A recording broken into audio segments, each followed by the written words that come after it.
ભરૂચની સાયખા જીઆઈડીસીમાં બ્લાસ્ટમાં વધુ એકનું મોત થયું છે અને અત્યાર સુધી 2 શ્રમિકોના મોત હતા. હવે તે આંકડો 3 ઉપર પહોંચી ગયો છે.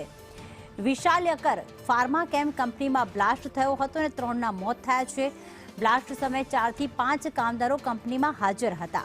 છેલ્લા 5 મહિનાથી આ કંપની બંધ હતી. યુવકો કંપનીમાં આખરે શું કરી રહ્યા હતા તે એક મોટો પ્રશ્ન છે, કારણ કે બંધ કંપનીમાં આખરે આ શ્રમિકો શું કરી રહ્યા હતા.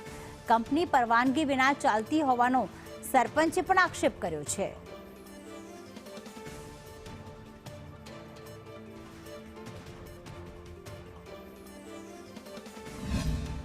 પ્રથમ હું સંદેશ ન્યૂઝ ચેનલનો આભાર વ્યક્ત કરીશ કે તેઓએ જે અહીંયાની પ્રજાની વેદના છે તે સરકારી વહીવટી પ્રશાસન સુધી પહોંચાડવાનો પ્રયાસ કર્યો છે. ભરૂચ જિલ્લા વહીવટી પ્રશાસન અને સરકારી વિભાગ અને આ લે ભાગુ કંપનીના જે 2 જવાબદાર અધિકારીઓ છે તેમના સામે જો કંપની અને સરકારી વિભાગ દ્વારા કડક પગલાં ભરવામાં આવ્યા હોત તો આજે આ બનાવ ના બન્યો હોત. હવે અહીં વસ્તુ એવી થયેલી છે કે આ કંપનીને એક કાગળ નહોતું અને એને પરમિશન વગર ચાલુ કરી દીધેલી હતી ફેક્ટરી, અને ત્યાર પછી બ્લાસ્ટ થયો.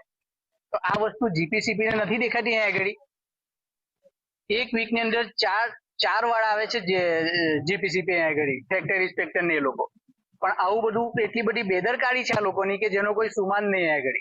ભરૂચના સાયખા જીઆઈડીસીમાં આવેલી વિશાલ્યકરની કંપનીમાં ગત મોડી રાત્રિના રોજ બોઇલરમાં બ્લાસ્ટ થતા આગની ઘટના બની હતી. સંદેશ ન્યૂઝ ઘટના સ્થળે પહોંચ્યું છે, જેમાં આપ જોઈ શકો છો કે જે વિશાલ્યકરની જે કંપની હતી ફાર્મા, જેમાં રાત્રિના સમયે બોઇલરમાં પ્રોસેસ ચાલી રહી હતી. આ દરમિયાન એક અચાનક બ્લાસ્ટ થયો હતો, જેના કારણે આગની ભયંકર ઘટના બની હતી. આગ જે બ્લાસ્ટ હતો એટલો ભયંકર હતો કે જે કંપનીનું જે સંપૂર્ણ સ્ટ્રક્ચર છે તે બળીને ખાક થઈ જવા સાથે નુકસાન મોટી માત્રામાં થયું છે.